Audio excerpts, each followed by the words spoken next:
Howdy folks, and welcome back to my World of Tanks replays with mighty Jingles. Today we're looking at one of the big boys, the E-100, one of the two German Tier 10 heavy tanks. E-100 being one, the Mouse being the other. And of the two, the E-100 is well, it's the faster but less heavily armoured. Now, put this into some sort of perspective here. Yeah, it's definitely faster than a Mouse, but that doesn't mean it's a fast tank. And yes, it is less heavily armoured than a Mouse, but that doesn't mean it's got weak armour. It's still a big, slow, lumbering, heavily armoured beast of a tank. It's a German heavy tank. That's just what they are. So let's have a quick look at the stats, and then we'll start talking about how you actually, maximise the strengths and minimise the weaknesses of the tank itself. So first things first, 2,500 hit points. It's a big, solid chunk of health. Not as much as the Mouse. The Mouse has 3,000, but joint second place with the IS-4. The E-100 has the second highest amount of health of any of the Tier 10s. Even the Tier 10 heavies. With the T110 E5 and the AMX-50B and the IS-7 trailing behind them. Now it is a very, very heavy tank. This thing, mine weighs in at just over 130 tons, of a potential 150 ton load limit. But it does have a monstrously powerful engine, that 1200 horsepower Maybach engine that most of the German high-tier heavies have. In fact, that a lot of the German high-tier mediums have. In fact, let me just check. Oh, actually, no. No, it's a brand new engine that's only available on the E-100 and the Jagdpanzer E-100. I stand corrected. Which means it can do 30 kilometers per hour, which isn't fast, but it's not as slow as you'd expect for such a heavy tank. However, it is a German heavy tank, so this is what we have to get used to. Very slow traverse speed, 20 degrees per second, and a very, very slow turning turret, 18 degrees per second. But, if you've ground your way up through the E75, which has a 21 degree traverse speed and an 18 degree per second turret, and the Tiger II, which has a 26 degree traverse speed and a 25 degree per second turret, this isn't going to come as any surprise to you. That's just what German heavy tanks are like. Tier 10 tank, fantastic view range, 400 metres, very, very good signal range, 720 metres. But, we didn't come here to look at the view range and the signal range. It's a heavy tank, it's all about the armour and the gun. Well, the E-100 doesn't really disappoint as far as the armour is concerned. The basic armour layout is 200 at the front, 130 at the side, 150 at the rear. For the turret, 250 at the front, 150 at the side and rear. But that doesn't take into account the sloping of the armour. Now, the upper frontal plate of the E-100 is absolutely fantastic for bouncing shots. Because of that 60 degrees of slope, it says it's 200 millimeters, but just even dead on, that amount of sloping increases the effective armour of the front of the upper plate to something in the region of 325 millimeters of effective thickness. And against high explosive anti-tank ammunition, it's effectively 400 millimeters. So just about impenetrable. And that's even without, that's just the natural slope on it. That's without even angling it. There is hardly a gun in the game that is going to get through that upper frontal plate. So that's good news. On the other hand, your lower frontal plate is not even remotely as well armoured. It's still got a good slope on it, but you're going to find that at 75 metres, a gun with 200 millimetres of penetration will be able to get through that, if you are stupid enough to point straight towards your enemy. Now, this is going to be a common theme with the E-100. Pointing straight towards the enemy in this tank is an incredibly bad idea. But we'll come on to that later. Now, frontal weak spots. On the hull, of course, the lower glacis. Also, the transmission is mounted there, and you will find that you can get your rear-mounted engine set on fire by shots that penetrate the front of the lower glacis. Now, this little periscope here, it can be penetrated very easily, but you won't actually take damage. All that will do is knock out your vision ports and lower the view range. So, yes, that is a weak spot, but anybody who shoots at that is really, doesn't know what they're doing, because it won't actually damage the health of the tank itself. Other weak spots on the hull? Well, not really. Pretty much just that periscope, which isn't really a weak spot, and the lower glacis. When we come to the turret, it's a very... look at the side 150mm at the side there, but look at the amount of sloping on it. And again at the front, that's a very well sloped front turret, and it is 250mm thick. At the rear, that rear entry hatch seems to be about 80mm thick, so be real careful if you drive one of these things and a medium or a light tank gets around you, because they will be able to penetrate you through that. Other weak spots, I'm not sure what this thing is. I think it's a 20mm range finding gun, but whatever it is, and it's a very small target to hit. The armour plate, the cover around that thing is a weak spot. The gun mantle obviously isn't. But if somebody manages to put a shot through the side into this bit here, that is a weak spot. This little periscope up the top is a weak spot. The rangefinder bar is also a weak spot, but the actual rangefinder modules themselves, very similar to the rangefinder on the T-29. You can shoot them, you can penetrate them, you won't do any damage. These are no hit box zones. So,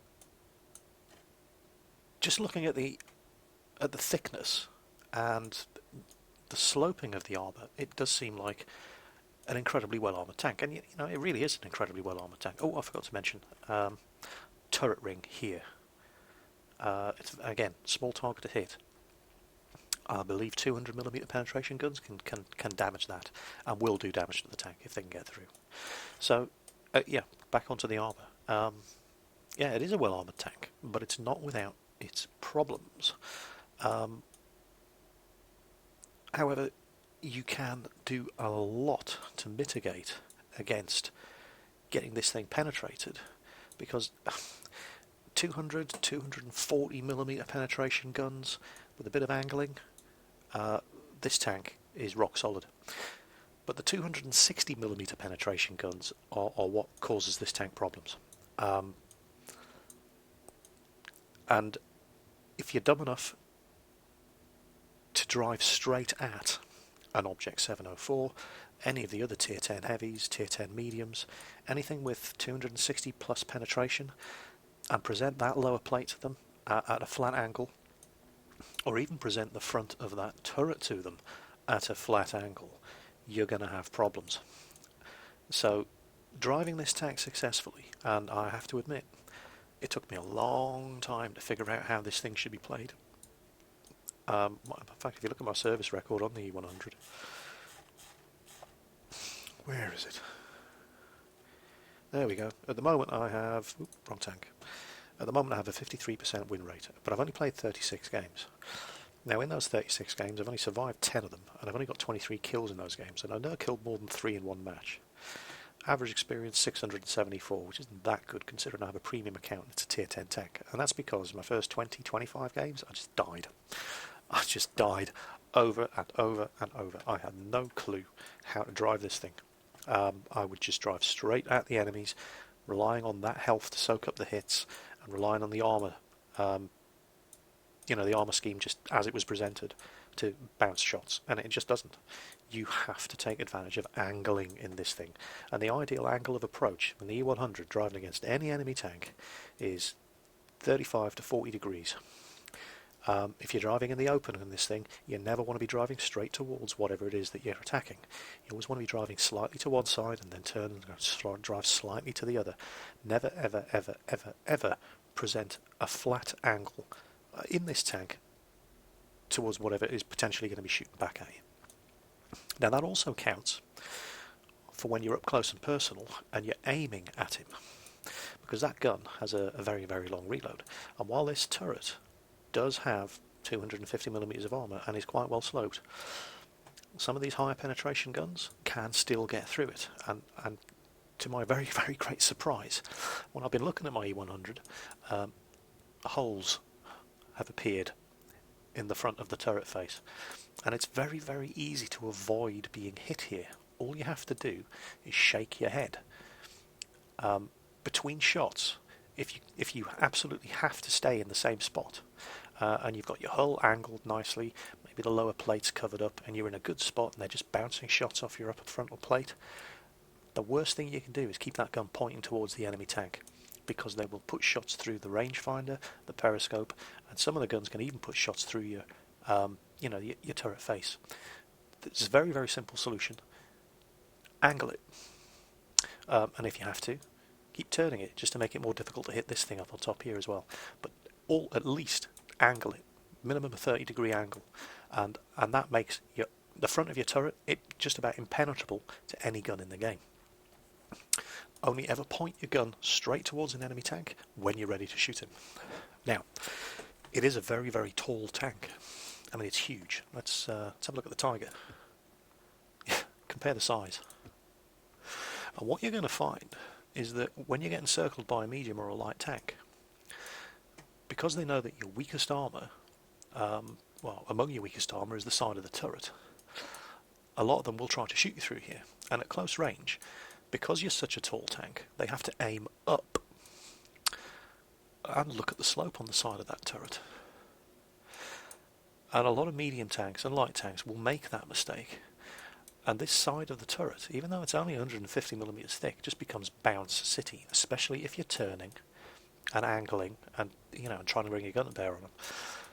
So it is surprisingly tough even from the sides. Now this spaced armoured skirt here on the side does provide a lot of good protection from artillery splash damage. And the lower side hull, you can't really see it because the drive wheels are interlinked, but the lower side hull comes down to about here.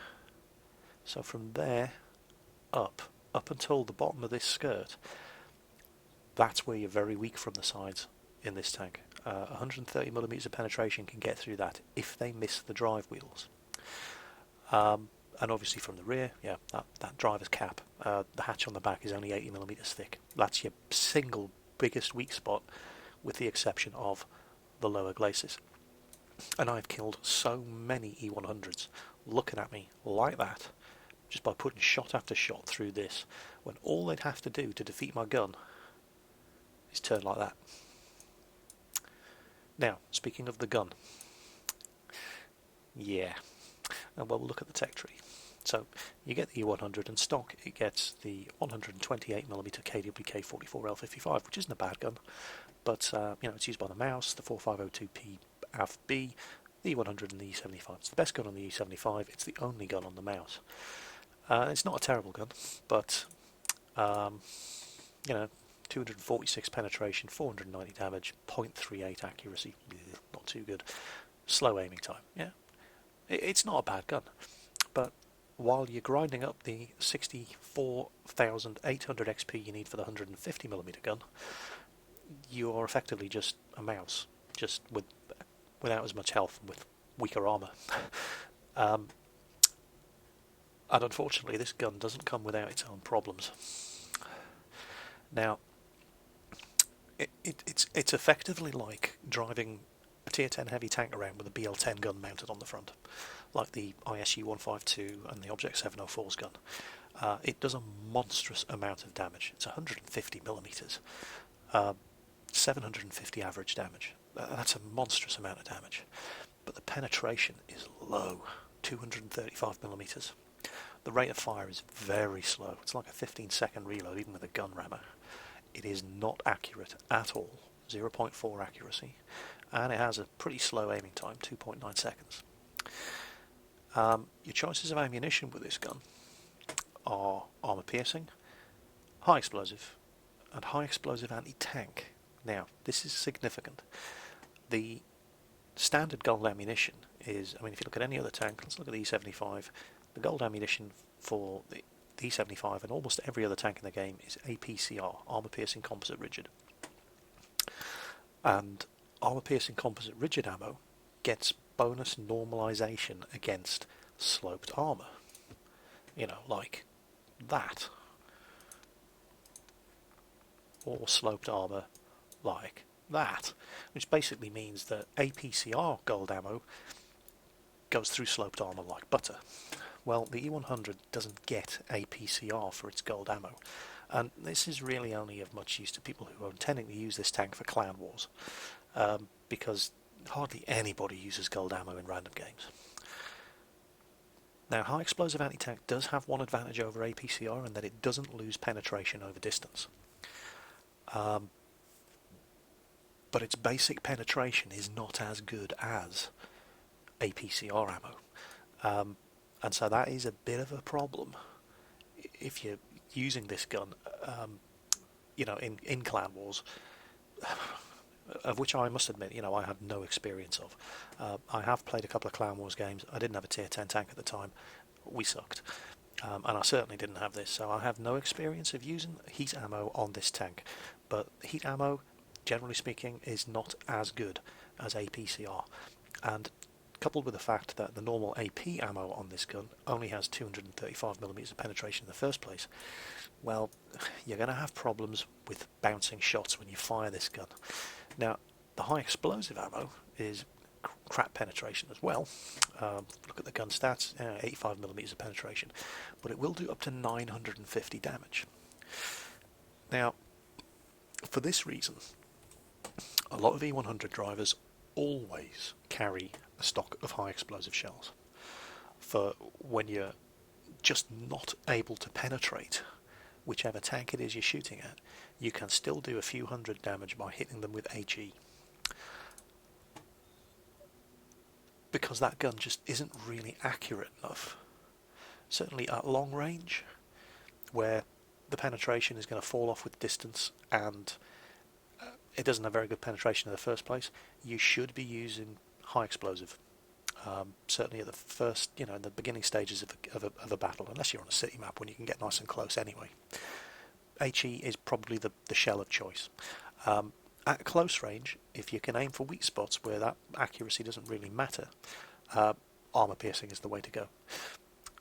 But it's always a kind of a balancing act when you're using this gun, whether what do I need to have loaded? Should I have HE? Should I be using armor piercing? And you really need to be able to plan ahead, because 15-second reload, if you change your mind and you've got the wrong shot loaded, well, you've got to go with what you've got. It's not a great gun. It is very frustrating, or it can be. But, you can make it work. It's an interesting tank, the E-100. I mean, I was terrible driving it. I just rolled around and I tried to use that hit points just to soak up damage, and I didn't bother. I didn't know about angling the armour on it. I was just appalling. And then I got on the 7.5 test server and I was driving the Jagdpanzer E-100 tier 10 tank destroyer, and I sucked just as badly in that. And I was forced to learn how to angle the armour of the Jagdpanzer E-100 in order to be able to get a decent replay and a decent preview of that up from a YouTube channel. But the experience that I gathered from driving the Jagdpanzer E-100 made me a much better E-100 driver. Now, I'm still not an expert E-100 driver, but I'm a lot better than I was. And it really, really is all about angling that armour. And you would be amazed at the amount of shots that just bounce off this thing if you learn how to drive it properly. So, speaking of which, well, actually, first, equipment fit, crew skills. Well, enhanced gun lane drive is just about mandatory on this thing. 2.9 second aiming time. It's slow. Large caliber tank gun rammer, even with that fitted and with 100% crew, you're looking at a 15-second reload. I have coated optics on it because I had some spare coated optics. If I had the spare cash and I wasn't saving up for other tanks, I would definitely put, improved ventilation class 3, 600,000 credits though, and that will just improve the reload time, improve the aiming time, improves everything even further. Crew skills, well, nothing too complicated. I have repairs, and repairs. I don't like sitting immobile in this tank. I don't like having stuff knocked out any longer than I can, because you are public enemy number 1 for artillery and every other gun on the enemy field. On the enemy team. And it's never a bad idea to have repairs on a heavy tank crew. Are there alternatives? Well, yeah, of course there are. If you could, I'd like to have 100% brothers in arms, and then 100% repairs on everybody. Brothers in arms is always a good skill to have. Are there any other? Sixth sense in a heavy tank. It's not useless, but how can I put this? We're at point blank range fighting an IS-7. Oh no, he's spotted us. Well, yeah, we're at point blank range fighting an IS-7. Sixth Sense is one of those skills that's fantastic for artillery and light tanks and a lot of medium tanks. It's not so important for a heavy tank driver because, you know, your job is up close and personal with the enemy in the first place. Any other skills? Well, not really. I mean, Jack of all trades isn't terrible because you do like to get shot at by artillery in this thing. It's got a lot of crew. Some of them are going to die. So Jack of all trades isn't terrible. But I genuinely believe that, aside from Brothers in Arms, repairs is probably the best thing you can have on this thing. Moving on to the gunner. And again, Brothers in Arms, if you've got the points for it. Anything else? Well, Deadeye would not be a terrible idea on this thing. But again, it's a perk. It needs to be at 100% before it's useful. While you're grinding up towards 100%, if you want to, you know, swap it out, Snapshot.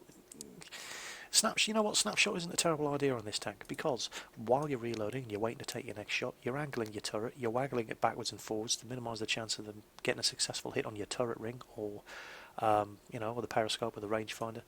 Snapshot, not a bad idea, but I just like repairs. Driver, well, as you can see, I've gone with repairs. Clutch braking, again, you know, this thing only turns at 20 degrees per second. Clutch braking, not a terrible idea. If you can get preventative maintenance, I mean, if you could get whatever the first skill is up to 100% and then swap it for preventative maintenance, that would be a good idea. Reduce the chance of engine fires because that's your biggest weak spot on this tank. And shots that go through there do have a good chance of setting your engine on fire, so that wouldn't be a terrible idea. Rage operator, nah, just give him repairs. Loaders, well, you get two loaders, 150mm shell. Takes a lot of manhandling to get at the breech of that gun. Would it be a good idea to give one of them safe stowage to reduce the chance of ammo rack damage? Yeah, probably would. But the other one, repairs, seriously. Heavy tank crews cannot go wrong with repair skills. But anyway, you know, and that's the tank. I really sucked at driving this thing. And learning how to play the Jagdpanzer E-100 on the patch 7.5 test server improved my skill in this thing 100-fold. And we're going to see in a couple of games just what you can do in this thing in the right circumstances. So here we are on Fjords, coming up to the heavy tank corner. There's an M48A1 up ahead there, and this particular clip it's going to show you two things: the gun performance and the armour.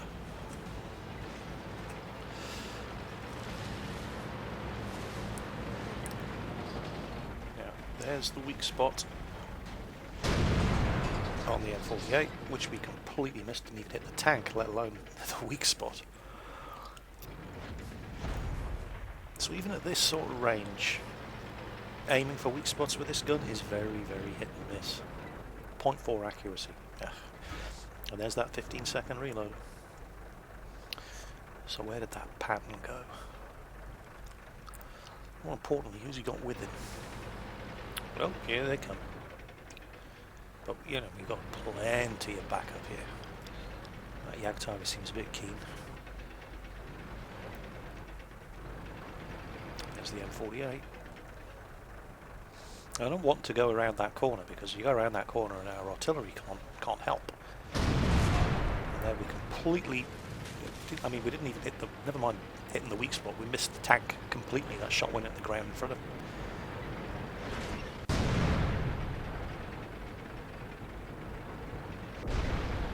And what I'm doing is I'm not aiming at him. And again, totally missed. Waiting for that shot to reload, don't point your turret at him. M48A1 can definitely get through the turret on there if you don't angle it away while you're reloading.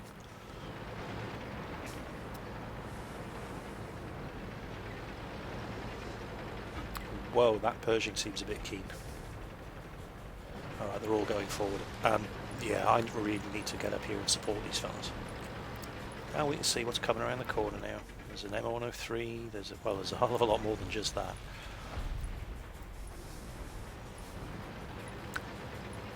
Now I spot that the M48 has retreated, so and I'm trying to get around this corner first, but there's just no way through. There's a traffic jam of tanks up here. And I want to be going up and absorbing fire for these guys, but they just won't get out of the bloody way.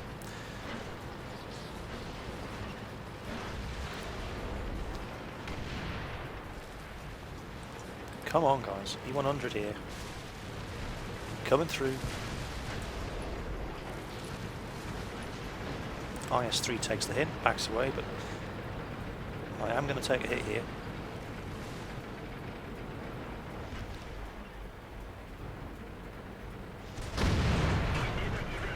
Now, I aimed for the lower glacis of the IS-7, but it missed and it hit his unangled cheek and still didn't go through. And I took 2 good hits there, but now I'm actually able to angle myself properly because there aren't any other tanks in the way. Just watch. Where did they penetrate me?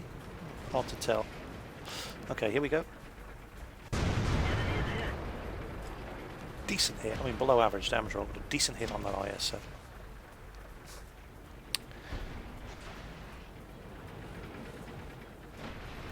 Wait for the reload. This IS-3 is going to start using me as cover. Smart driver. Ready to fire. Big ass hit on the M103. And there's that upper glacis. You are never going to get through the upper glacis of an E-100 at that angle. Side armour, on the other hand, because I didn't angle it when I came around the corner at first, took some nasty hits. Same as the front turret of the IS-3, very, very bouncy at that angle. And again, another lovely bounce off the upper glacis, and of course I just missed completely. And now I'm going to pause it here. There you see. Somebody around that corner knows what he's doing. He's aiming for my turret ring, and that's exactly what he hit. Damaged my turret controls. And that's why you should never, ever, ever point the turret of this thing directly at an enemy tank unless you're ready to squeeze the trigger.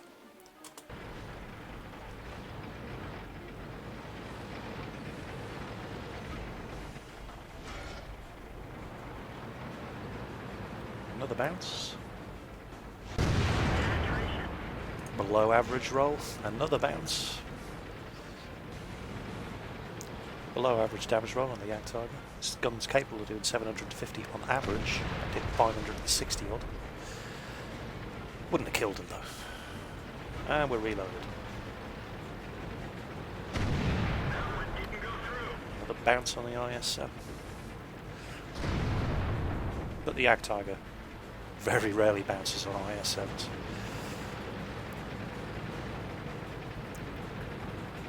And I have no idea what the enemy artillery was doing here. I was expecting death from above at any second, but they just never seemed to concentrate fire on this corner, or this game could have had a substantially different outcome. And I'm like, guys, get out of the way. I'm the one with the armour. Move. The IS-3 takes the hit, but the Jagdpanzer gets the kill anyway. Well, that's pretty much it for this game.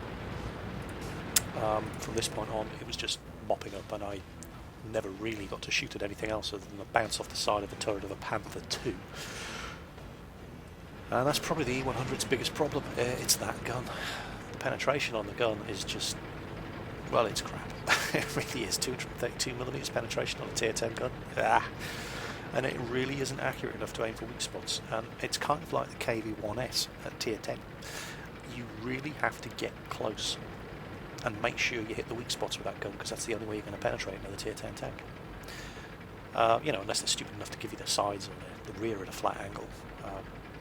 You need to hit weak spots with this thing. Enemy tier 10 heavies from the front, you just have to hit the weak spots. However, the reverse holds true. If you angle the hull of this thing properly, they have to hit your weak spots in order to get through. So, you know, it's kind of balanced in that respect. Here, watch this. Panther II. Yeah, it's a bit of an angle, I have to admit. That bounced off a Panther II's gun mantle with a 150mm. And that's the thing. Now, and like I said, this gun is the weakest. It's the weak link on this tank. You have to aim for weak spots. You don't have the accuracy. At long range, you probably want to be using high explosive with this thing, because the chances of getting a bounce are pretty good. However, you're just as difficult to penetrate for even accurate and high penetration enemy guns if you angle your hull and your turret. Well, that's enough this one. Let's have a look at another replay where things turned out... Well, I won't spoil it for you. Let's just watch it. So here we are on Fisherman's Bay. There are only 2 tier 10s on each side. We've got an Object 268 and myself. They have an IS-7 and a Batchat. And Fisherman's Bay is it's a decent map for the E-100. You get into that town, street fighting in an E-100 is you know, it's good news. You really don't want to be dueling it out in an open field with this thing.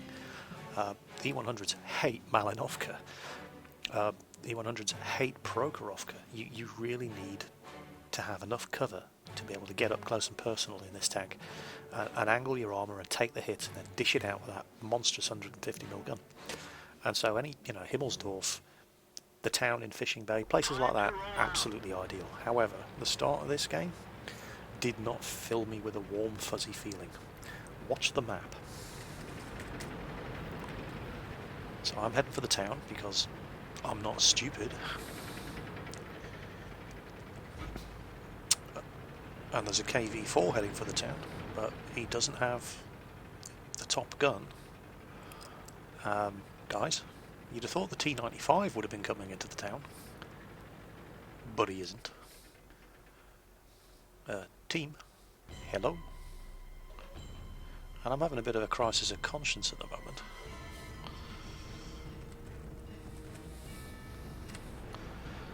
There I am in chat. You seriously expecting me in a KV-4 to take the town?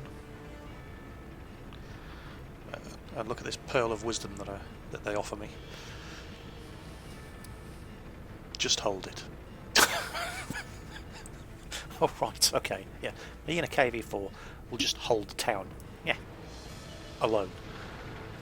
Here they come. 452A.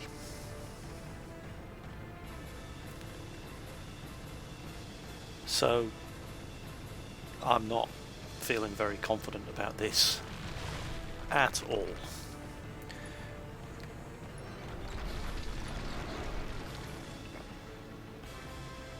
Now, if you check the map, there is a tank destroyer coming over to help us. Judged by the speed, probably the Object 268. And look at all of our tank destroyers are camping up at B1. And there's a second tank destroyer coming over to help us over here. So we're getting help from the 268 and the 704.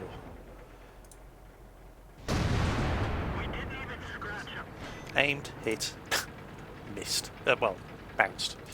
And side of the turret, I think that was the Lurva. There's our first bounce, and there's our second bounce. Bounced off the turret ring from the 4502A. So yeah, I don't want to get outflanked here, so I'm pulling back. That KV-4's taking serious kicking. Here comes the Object 268. And there's a 704 coming as well, which is good.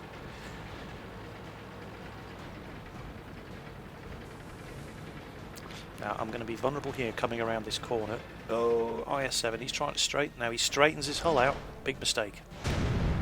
But I bounce anyway. And 2 more bounces. Haven't actually taken a single point of damage yet. I've been hit 4 or 5 times. Got to suffer through that 15-second reload. And that, oh, comes a Lurva. Now, he does have the accuracy to penetrate me at weak spots, and that was unlucky. That hit penetrated, didn't do any damage. And it's the reload of this gun that can land you in serious problems. Because if you get rushed, you just don't have the rate of fire. And I'll take my first actual bit of damage there.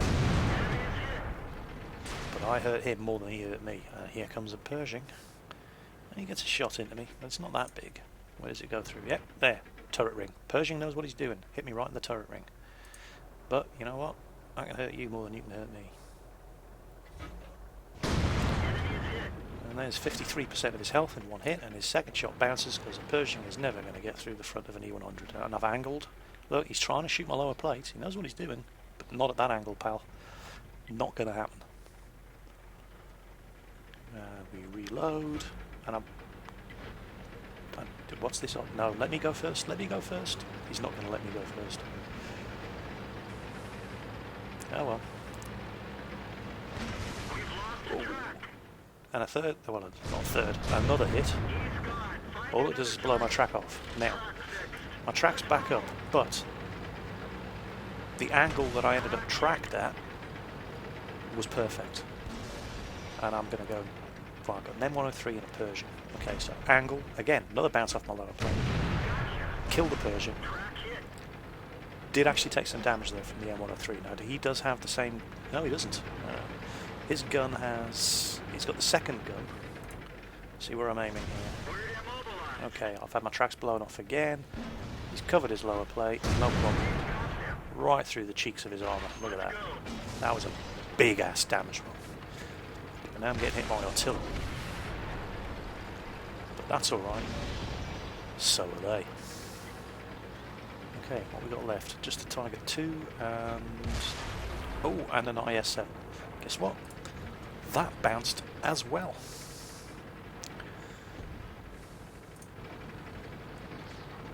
So, I can get both of these guys. Below average damage roll leaves the IS-7 on 2%. So while I'm reloading, I'm going to try to ram this Tiger 2. Although somebody does have him targeted, and I don't think I get it. I think he... yeah. He does get a shot into me. Guess what? It bounces. And then somebody... S51. Wow, that was lucky. I should have really paid attention to that. Artillery hit the Tiger. And I believe I didn't take any damage, any splash damage from it. That could have been dangerous. But now, town clear. 4 of us against... God, I don't know, I lost track. I have how many enemy tanks? 1, 2, 3, 4, 5, 6, 7, 8. 4 of us against 8 enemy tanks, including the tier 10s. And look at the... I mean, most of the hit decals have disappeared because they fade off over time, but the amount of hits this tank took... It was seriously playing the Jagdpanzer E-100 on the patch 7.5 test server and learning how to angle that thing properly in order to make the thing effective. It's made me a much, much better E-100 driver. And yeah, I only got 2 kills in that game, but I certainly did a lot of damage. And I took 15 hits, and those were all big guns shooting at me. And of the 15 hits, only 4 actually got through. I mean, we took track damage, but didn't do any, physical damage. 4 penetrating hits out of the 15 fired at us. All 9 shots we fired hit the target. 71,000 credits. Repairs, yeah, no problem. And over 1,500 XP. And a steel wall into the bag. And, if we'd fired 1 more shot, we probably would have gotten sniper as well, because everything that we fired hit the target. And that's this is how you need to use the E-100. Because of the inaccuracy and low penetration of the gun. A lot of the tanks you come up against, the IS-7s, the M103s, you need to be able to aim for weak spots, and you cannot do that at ranges in excess of 50 metres, because the gun just isn't accurate enough and takes too long to aim. And while you're closing to the sort of range where you can put that gun to work, you need to keep the tank angled. And while you're aiming, or while you're reloading, you need to keep your turret turned away. And as you can see, hits received 15. Still have over 1,000 health. Only took 4 damaging hits. Had our tracks knocked off a couple of times, but with the repair skills on this tank, with the crew all being so good at repairs, your tracks never stay down for long, and you very, very rarely spend time immobilised. And so I'm actually starting to like the E-100 because I'm learning how to drive the thing instead of just charging forward, thinking that the armour's going to save me, and getting obliterated by all these guns with 260 odd penetration that just make mincemeat of your lower plate and can even get through the front of your turret unless you angle it. So that was the E-100, German tier 10 heavy tank, having a stonkingly good game, reminiscent of the IS-4 game I played on this map from the other side that I uploaded a month or 2 ago. Really, really good game on fishing day, and I'm really starting to get to grips with the way this tank should be played. I still don't think it's the best of the Tier 10 heavies, but I don't think it's anywhere near as bad as I used to think it was, just because I was a bad E100 driver.